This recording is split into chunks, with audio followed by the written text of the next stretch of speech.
The burro's teeth clamped down on my shirt collar, dragging me backward just as the edge of the cliff crumbled beneath my outstretched hand. 3 days ago, I would have found this absurd, being rescued by a wild desert donkey. Now, with my leg mangled and water supply dwindling to drops, it was the only reason I was still breathing. It started with a simple hiking trip through the Sonoran Desert, one I'd done a dozen times before. But you never really know the desert, do you? Not until it decides to show you who's really in charge. You're going alone again? My sister's voice carried that familiar note of concern as I tossed my backpack into the trunk.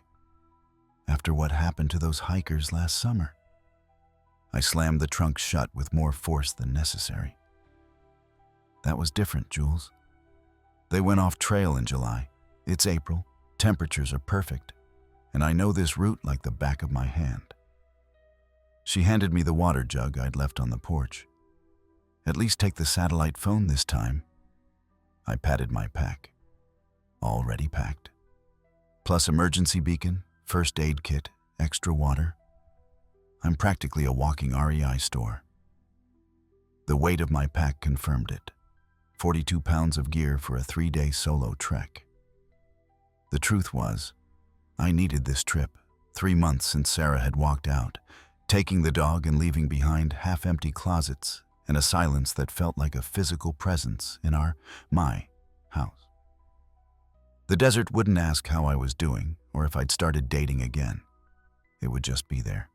Vast, indifferent, beautiful in its harshness. I'll text when I get to the first campsite, I promised, hugging Jules goodbye. Back on Sunday. 4 days, tops. The drive to the trailhead took just under 2 hours, the landscape gradually transforming from Phoenix suburbs to saguaro-dotted hills. I parked at the designated lot, did a final gear check, and signed the trail register. Mike Carver.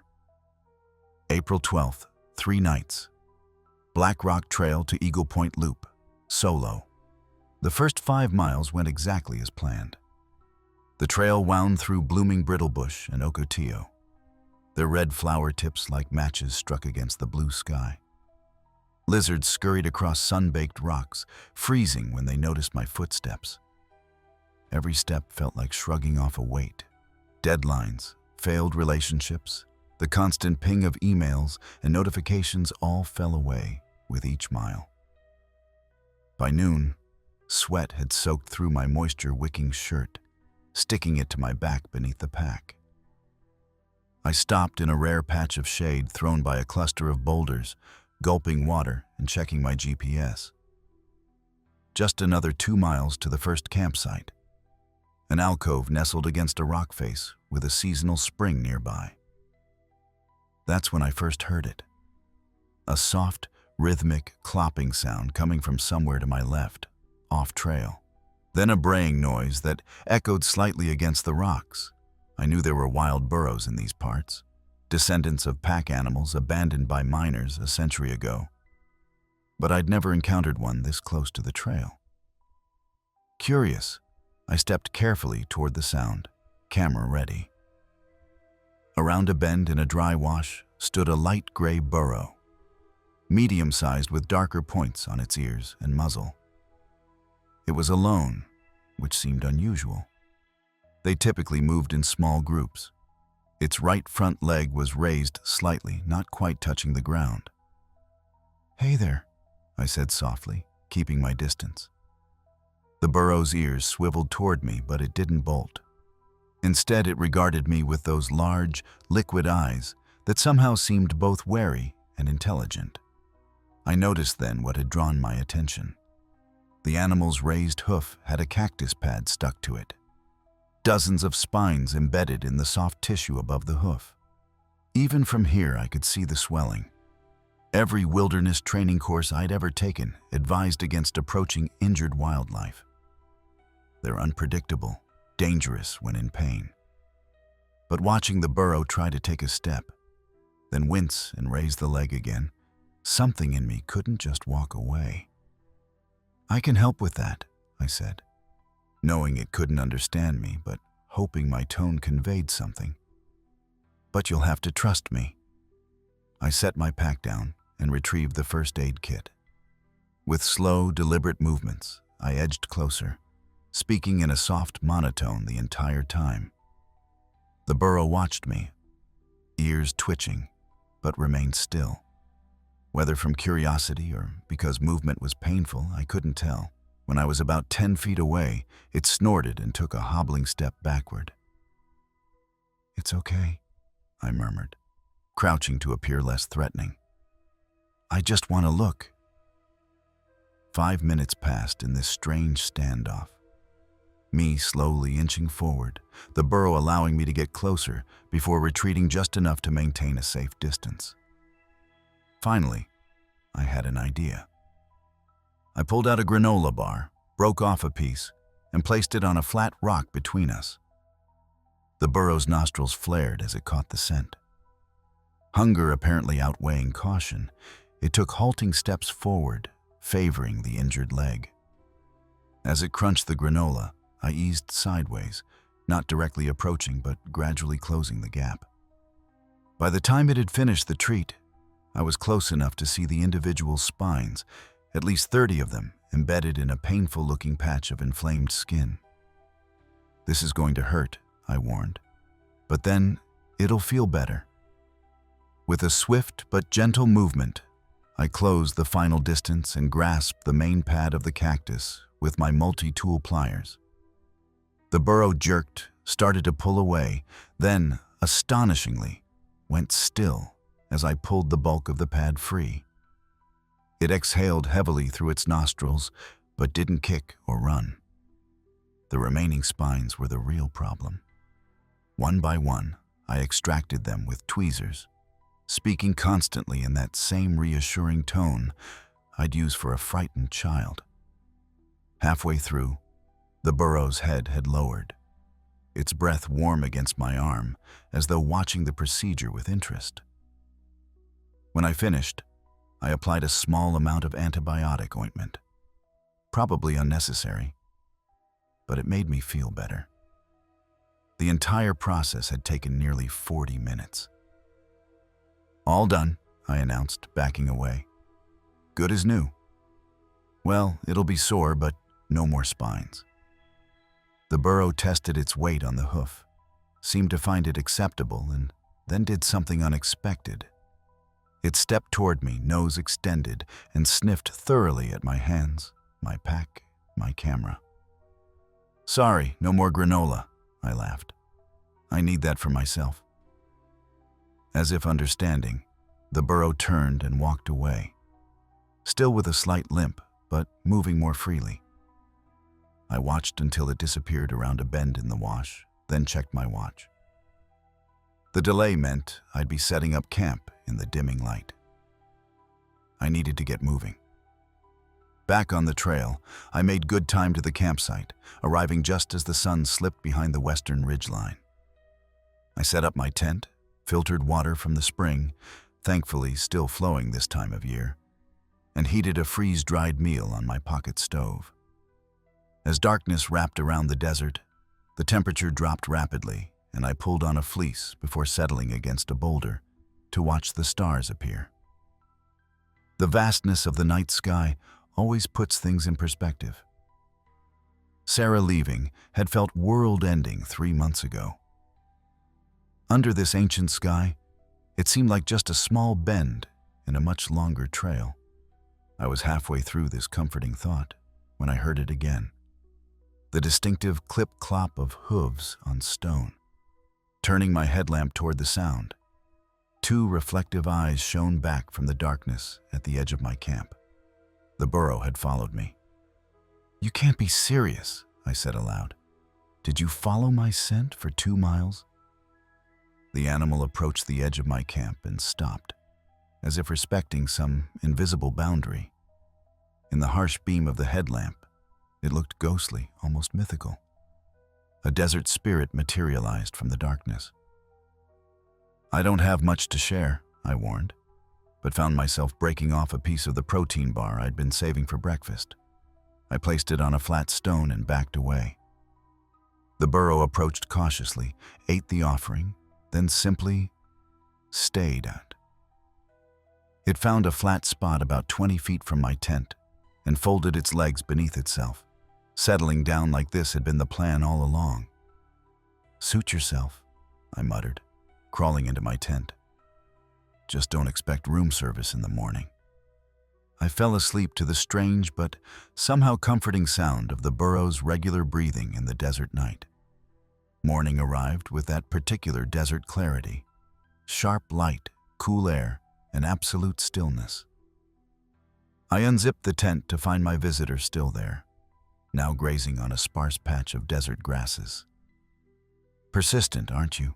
I said, retrieving my cooking pot to boil water for coffee. The burro watched my morning routine with what seemed like genuine interest. The water boiling, the coffee brewing in my portable press, the instant oatmeal rehydrating in hot water. When I sat down to eat, it approached again, this time without hesitation. "This is becoming a habit," I warned, but broke off another piece of my dwindling snack supply. After breakfast, I packed up camp, consulting my map for the day's route. The plan was to follow the ridge trail another 8 miles to the next water source, a reliable tank fed by underground springs. The burro watched my preparations, ears perked forward. "This is where we part ways," I told it, hoisting my pack. "I've got a lot of ground to cover." I started up the trail that switchbacked up the ridge. About 50 yards along, I glanced back. The burro was following at a respectful distance, its limp now barely noticeable. "No," I called back firmly. "Go find your herd." It paused, then continued following once I resumed walking. By midday, I'd given up trying to dissuade my new companion. The burro matched my pace perfectly, sometimes walking slightly behind, sometimes beside me where the trail widened. It seemed to know the terrain, often stopping to drink when we crossed small seeps I would have missed, or pausing in the shade of boulders during the hottest part of the day. "I should give you a name," I mused during one of these breaks, sharing my trail mix. "How about Sancho? Every wandering fool needs a Sancho." The burro's ears flicked at the sound of the name, which I took as acceptance. We reached the second campsite by late afternoon. Unlike the first, this one offered little shelter, just a relatively flat area near a water tank used by wildlife. As I set up camp, dark clouds began gathering over the western peaks. The weather report had mentioned a slight chance of scattered showers, nothing concerning. But out here, weather could change rapidly. Sancho seemed increasingly restless as the clouds built, pacing and looking westward, occasionally making soft braying sounds. "What's got you worked up?" I asked, securing my tent stakes more firmly as the wind picked up. Within an hour, I had my answer. The scattered showers materialized as a fast-moving thunderstorm sweeping across the desert. The first fat raindrops hit just as I ducked into my tent, quickly intensifying to a downpour that drummed against the rainfly. Through the tent wall, I could see Sancho's silhouette, still standing in the open, getting soaked. "You're welcome to find your own shelter," I called out, feeling a twinge of guilt at being dry while my companion was drenched. Lightning flashed, followed almost immediately by a crack of thunder that seemed to split the sky. The storm was directly overhead now and moving fast. Rain came sideways, driven by gusting winds that pressed the tent walls inward. Then I heard it, a sound like distant rushing water, growing louder by the second. Flash flood. In the desert, rain doesn't soak into the hard, packed ground. It runs off, gathering in washes and dry stream beds. A downpour miles away could send a wall of water through a bone-dry canyon without warning. And my supposedly safe campsite was on a terrace above what was normally a dry wash. I scrambled out of the tent just as Sancho began braying loudly, facing downslope. In the fading light, I could see it. A churning brown mass of water, debris, and uprooted vegetation surging down the wash below us. The roar was deafening now, like a freight train barreling through the desert. The campsite should have been high enough to stay dry, that's why it was designated as safe. But as I watched, horrified, the edge of the terrace began to crumble, undercut by the violent current. My tent was less than 10 feet from that edge. Shit! I lunged toward the tent, grabbing for my pack that contained everything I needed to survive. Water filter, first aid kit, GPS, satellite phone. Just as I reached it, another section of bank collapsed with a sickening shudder. Sancho's braying became frantic. The burro charged toward me, teeth clamping onto my shirt collar, dragging me backward just as the ground beneath my tent dissolved into the flood. I watched in stunned disbelief as my shelter, sleeping bag, cooking gear, everything except the pack I'd managed to grab, tumbled into the churning water and disappeared downstream. Rain continued to pelt us as Sancho pulled me further from the crumbling edge, his strength surprising me. When we reached higher ground, my legs gave out, and I sat heavily on the soaked earth. You just saved my life," I stuttered, the reality of what had just happened washing over me like the floodwaters below. Sancho stood beside me, wet and shivering slightly, but somehow dignified in the fading storm. In the distance, lightning still flickered, illuminating sheets of rain moving eastward across the desert. With my tent gone, I was facing a night exposed to the elements. The temperature would drop into the 40s, and my clothes were already soaked through. Hypothermia was a real risk, even in the desert. "We need to find shelter," I said, as much to myself as to Sancho. Standing on shaky legs, I shouldered my rescued pack and looked around. The rocky ridgeline above might offer caves or overhangs, but climbing in the dark on rain-slicked stone would be dangerous. Sancho nudged my arm with his nose, then began walking with purpose along the slope, parallel to the wash but well above it. After a moment's hesitation, I followed. The rain had diminished to a light drizzle, but the wind cut through my wet clothes, raising goosebumps on my arms. For 20 minutes we walked, guided only by my headlamp's beam and whatever mysterious sense was leading Sancho forward. Then the burro stopped and nickered softly, looking toward a dark recess in the rocky slope. The cave was really just a deep overhang, but it was dry inside and protected from the wind. As my light swept the interior, I half expected to see eyes reflecting back. This would be perfect shelter for mountain lions or coyotes. But it appeared empty. "Good find," I told Sancho, who followed me into the shelter. Inside, I stripped off my soaked outer layers and dug through my pack for dry clothes. The backpack's contents were mostly dry thanks to its waterproof cover, but I was still cold to the bone. "Need to get warm," I muttered through chattering teeth. With the tent gone, I had to improvise. I spread my emergency mylar blanket on the cave floor, then pulled on every layer I had: dry base layer, fleece, rain jacket. I'd lost my sleeping bag in the flood, but still had the emergency bivy sack, essentially a glorified mylar bag. But it would help retain body heat.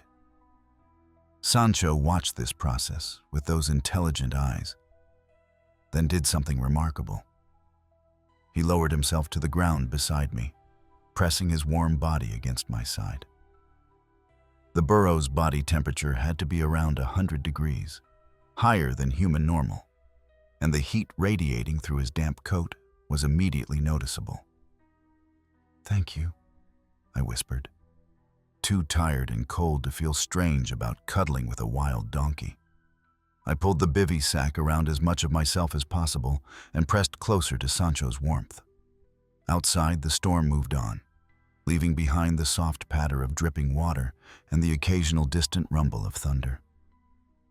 Despite everything, the lost gear, the near-death experience, the uncertainty of what would come next, I felt a peculiar sense of peace as I drifted towards sleep. My last conscious thought was wondering who had really rescued whom in this strange desert partnership. I woke to sunlight filtering into the cave and the absence of Sancho's warmth beside me. Sitting up abruptly, I scanned the shelter. Empty. A momentary panic gripped me before I spotted the burro outside, grazing on wet vegetation that had seemingly sprung up overnight in response to the rain. "Morning," I called hoarsely. My clothes were stiff with dried sweat and river mud, but at least they were dry. I took inventory of what remained. Pack with water filter, first aid kit, satellite phone, GPS device, emergency bivvy, 2 protein bars, beef jerky, trail mix, 1 freeze-dried meal, water bladder, about half full. Headlamp, multi-tool, and camera, not ideal, but enough to get back to civilization. The satellite phone would be the smart play. Call for extraction after explaining my situation. But something held me back from making that call immediately. Pride, maybe. Or a reluctance to end this strange adventure just yet. I checked the GPS for my location. The flood and subsequent night journey with Sancho had taken us about 2 miles off my planned route, but I wasn't lost. The trailhead where I'd parked was about 11 miles away as the crow flies, probably closer to 15 accounting for terrain. Doable in a day if I pushed hard, or a comfortable 2-day hike if I took it easy. "What do you think?" I asked Sancho, who had wandered back to the cave entrance. "Should we try to walk out or call for help?" The burro snorted and pawed at the ground. "Walk it is," I decided, repacking my meager supplies. "Though I don't expect you to stick around for this part." But stick around, he did. As I started picking my way along the slope toward what I hoped would connect with the main trail, Sancho followed, occasionally moving ahead as if scouting the route, then waiting for me to catch up. We'd been traveling for about 2 hours when disaster struck. The path, little more than a game trail, traversed a steep, scree slope above a ravine. I was carefully testing each foothold when a rock shifted beneath me. I lurched sideways, overcorrected, and felt my ankle roll with a sickening pop. White-hot pain shot up my leg as I collapsed, tumbling several feet down the loose rock before managing to stop myself. Sancho brayed in alarm, scrambling down to where I lay, clutching my ankle. "I'm okay," I gasped, though we both knew it was a lie.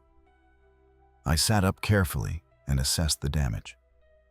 The ankle was already swelling, tender to the touch. Probably not broken, but a bad sprain at minimum. Walking 11 more miles on this?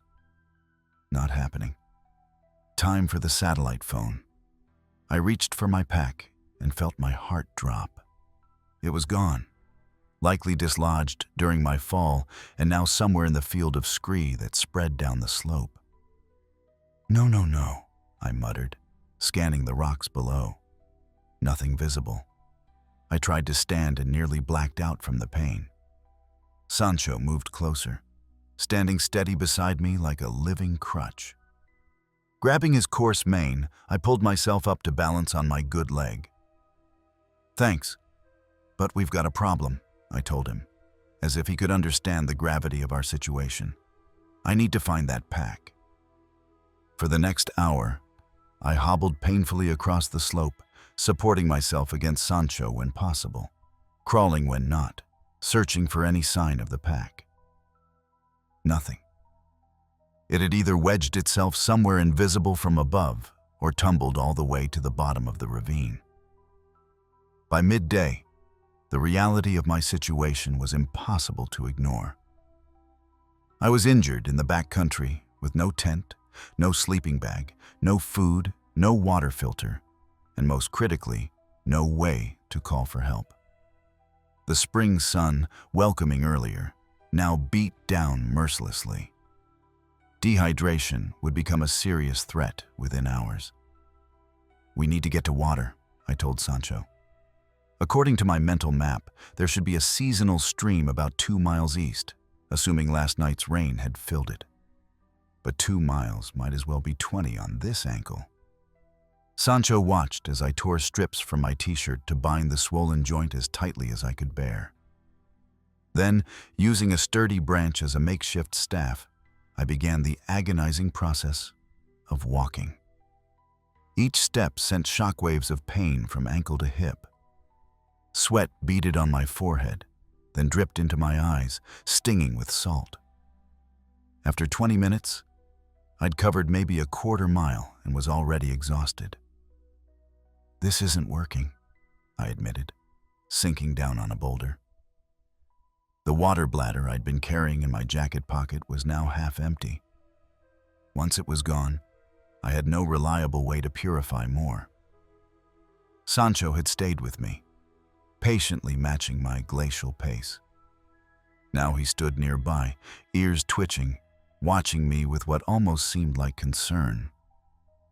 "Don't suppose you know a shortcut?" I asked, only half joking in my desperation. To my astonishment, the burro walked over and knelt on his front legs beside the boulder, his back within easy reach of where I sat. "You can't be serious," I said. Sancho remained still, clearly waiting. "This is ridiculous," I muttered, but found myself sliding carefully onto the burro's back anyway. As soon as I was settled, gripping his mane for balance, Sancho rose smoothly to his feet. The sensation was bizarre. I'd ridden horses before, but never bareback, and never a wild burro. Sancho's gait was smoother than I expected, but I still had to clench my teeth against the pain each movement sent through my injured ankle. We set off at a steady pace, Sancho picking his way confidently through the terrain. Without reins or any way to direct him, I simply had to trust that the burro knew where he was going. A surprising leap of faith for someone who normally planned each hike with military precision. An hour passed, then another. The sun tracked westward, shadows lengthening across the desert. My water was gone, my lips cracked, throat parched. The ankle throbbed relentlessly, and I was fighting off waves of dizziness that I recognized as the early signs of dehydration. Just when I was certain we were hopelessly lost, Sancho's ears perked up. He quickened his pace slightly, cresting a small rise to reveal a narrow valley below us. Through it ran a ribbon of green, vegetation following the course of water. "You magnificent beast," I croaked, patting his neck with a shaking hand. Sancho picked his way carefully down to the stream bed. The recent rain had indeed filled it, clear water bubbling over smooth stones. He knelt again to let me slide off, then immediately drank from the stream. I knew the dangers of drinking unfiltered water, giardia, cryptosporidium, and other microorganisms that could cause debilitating illness. But with no filter and no fire to boil water, I had little choice. Dehydration would kill me faster than anything lurking in this relatively clean rainwater runoff. Cupping shaking hands, I drank deeply, the water tasting sweeter than any artisanal bottled water I'd ever had. After slaking my immediate thirst, I refilled my bladder, then turned attention to my ankle. Removing the makeshift bandage revealed mottled purple bruising and swelling that had nearly doubled the joint's size. "That's not good," I murmured. The sun was getting low now, maybe 2 hours of daylight left. With no shelter and temperatures that would drop into the 40s, I needed to prepare for another night exposed to the elements. I looked around for options. There were no caves or overhangs here, just the shallow stream valley with scattered vegetation. Further downstream, a cluster of large boulders might offer some windbreak, at least. Sancho had wandered a short distance away to graze on the spring green shoots along the water's edge. I hated asking more of him after all he'd already done, but nightfall was approaching. "Hey," I called softly. "One more ride? Just down to those rocks?" To my ongoing amazement, the burro seemed to understand. He returned and knelt beside me again, allowing me to mount. The short ride to the boulder cluster took only minutes, but spared me what would have been an excruciating crawl. The space between the largest boulders formed a natural alcove, open to the sky but protected from wind on 3 sides. Painfully, I gathered what dry brush I could reach to create a crude bedding layer, then settled in for what promised to be a long, cold night. Sancho explored the area, never straying far. As darkness fell and the temperature began dropping, I huddled into my emergency bivvy, shivering already. The mylar reflected body heat, but I'd lost so much to dehydration and pain that there wasn't much heat to reflect. Just as the first stars appeared, Sancho returned to the alcove. Without hesitation, he lay down beside me, close enough that I could lean against his warm bulk. His body heat radiated through the night air like a living furnace. "Thank you," I whispered, reaching out to stroke his coarse mane. "I'd be dead twice over without you." The burro's presence had gone from curiosity to coincidence to miracle over the course of 2 days. As I drifted into an exhausted sleep beside this improbable guardian, one thought kept circling. When I'd removed those cactus spines, I never imagined I was securing my own survival. Dawn broke with the distinctive sound of helicopter rotors. I jolted awake, disoriented and stiff with cold despite Sancho's warmth. The burro was already on his feet, ears erect, watching the sky. The sound grew louder. Then a shadow passed overhead. A search and rescue helicopter, flying a grid pattern about half a mile to our west. They were looking for me. Jules must have reported me missing when I didn't return on schedule. But without my emergency beacon or any way to signal, they could fly right past without spotting us among the countless boulders and ravines. "Here!" I shouted uselessly, my voice barely carrying over the rotor noise. "We're here!" The helicopter continued its path, oblivious to my cries. Soon it would move beyond earshot, and my chance of rescue would disappear with it. Desperation fueled me to my feet, ankles screaming in protest. I needed to get to higher ground, to be visible from the air. The tallest boulder in our cluster rose about 15 feet. If I could climb it, wave something, create movement that might catch a pilot's eye. I took one step and nearly collapsed as the injured ankle gave way beneath me. Crawling now, I reached the base of the boulder and looked up. Normally an easy scramble, it now seemed as insurmountable as Everest. A soft nudge at my shoulder. Sancho, watching me with those liquid eyes. "I need to get up there," I told him, gesturing toward the top. "But I can't climb it." The burro seemed to consider this, then moved to position himself beside the boulder's lowest edge, creating a living step. Understanding dawned. If I could stand on Sancho's back, I might be able to reach high enough to pull myself up. "You're incredible," I muttered, using my good leg to carefully step onto the burro's sturdy back. Sancho remained perfectly still as I balanced, reaching for a handhold on the rock face. With a grunt of pain, I pulled myself upward, dragging my useless ankle until I sprawled atop the boulder. The helicopter was moving away now, the sound diminishing. Frantic, I pulled off my bright blue rain jacket and began waving it wildly overhead, shouting though I knew they couldn't hear me. For a terrible moment, I thought they would continue on their course, disappearing behind the ridgeline to the north. Then, miraculously, the helicopter banked, circling back toward my position. They'd seen me. Relief flooded through me, so intense it brought tears to my eyes. I kept waving until I was certain they were heading directly for us. then allowed myself to collapse back against the sun-warmed stone. Below, Sancho watched the approaching aircraft with evident unease, backing away from the boulder, but not fleeing. As the helicopter hovered overhead, assessing the terrain for landing options, I realized what was about to happen. They would extract me, fly me to safety and medical care, and Sancho would return to whatever mysterious life he had led before our paths crossed. The thought brought an unexpected pang. This wild creature had saved my life repeatedly over the past 3 days. The bond formed in survival situations can be powerful, transcending normal relationships. And yet, Sancho belonged here, in this harsh, beautiful wilderness.